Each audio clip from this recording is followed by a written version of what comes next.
Greetings, YouTube.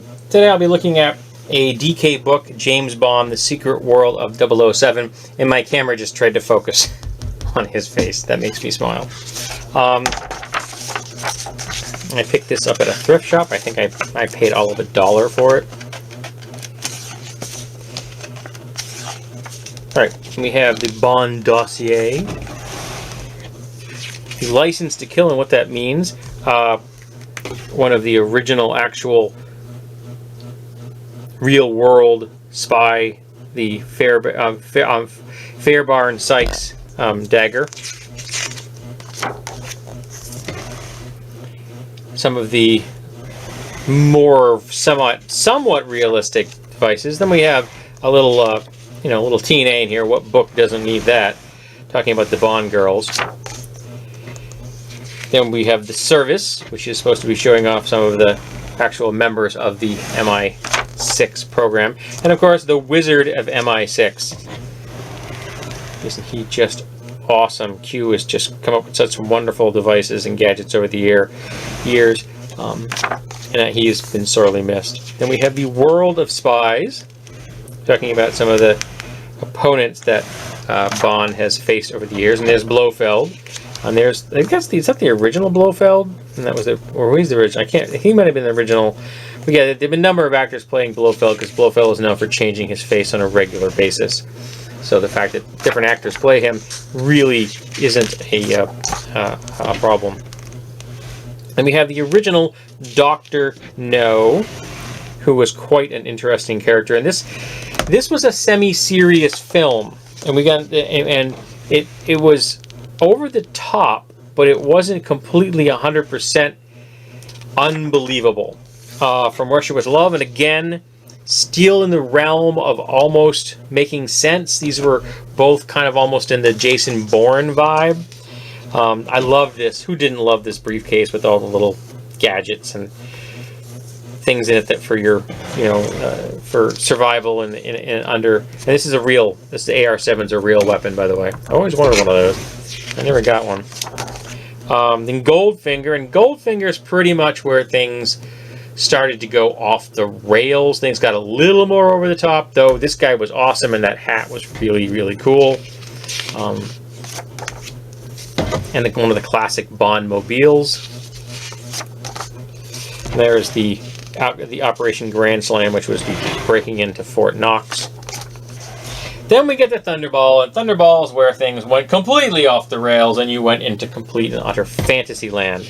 This has stopped being spy films and started becoming cartoons. But they were entertaining cartoons, and they kept me entertained for a long time. We have You Only Live Twice, with the little flying gyrocopter, and the volcano attack, which was so over the top.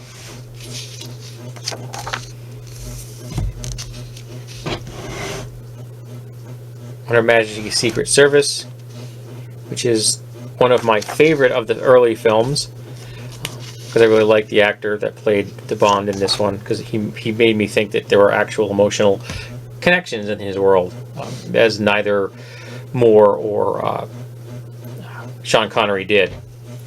Diamonds Are Forever. Again, very silly. I'm going to give you here.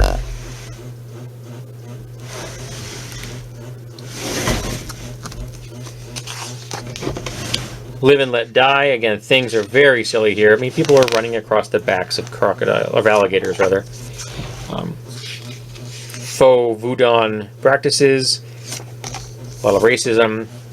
Man with the Golden Gun. This was entertaining, I freely admit. House of Fun. That was they made one smile. The Spy Who Loved Me. The car that became a sub. That was awesome. I will admit, Atlantis was cool, but again, I have a thing for subs. And the Skydive Duel, and he was very entertaining. Then we have Moonraker, and again, this was a cartoon. It was a live-action cartoon. It was very, very silly, but it did have a space station, so that was kind of cool. For your eyes only, it used a newt suit or a gym suit. That I can't remember which one that was, and that was very cool. And again, I like subs and such. I believe that this place is actually real. I'm not positive, but I think that actually is real. Might have been a monastery or something. This is like the world's smallest jet. It's a real thing. I will admit that was kind of nice. Yeah. A film called Octopussy. It's hard to take that seriously, folks. Nice little pillar you got going there, but silly, silly film. Did I miss a page? I missed a page, sorry. The Death Train. Yep, that was silly. A View to a Kill.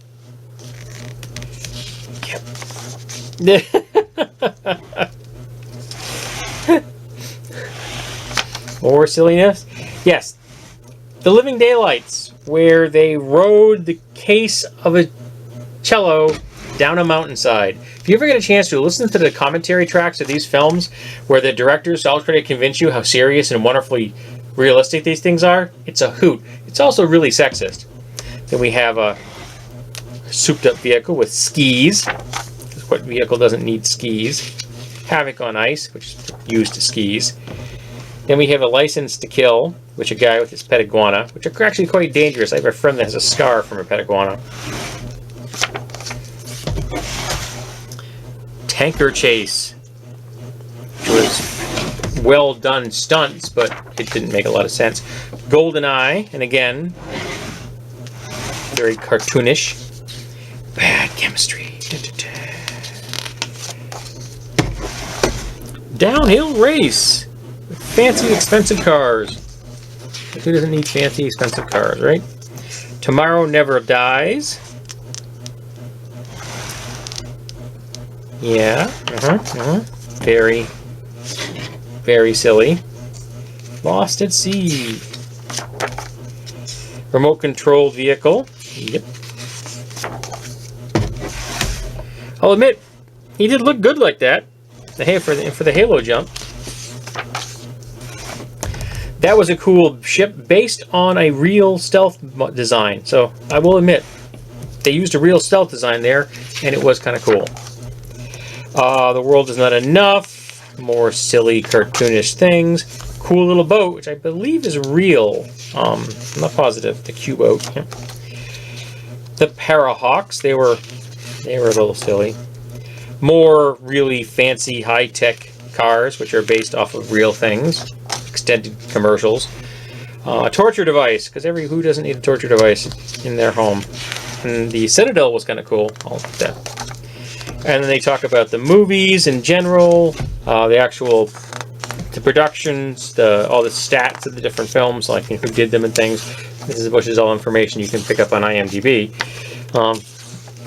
And then an index. So, I mean, it's a cool book if you're a fan, but I gotta tell you, I loved Craig's first film the most. The second film was entertaining, but it was weaker. The third one was horrible, and as was the fourth one. I'm hoping that the last one he makes, number 5, will be as good as the first, but I'm not going to hold my breath. So I'm not keeping this one. I'll give it away to somebody else.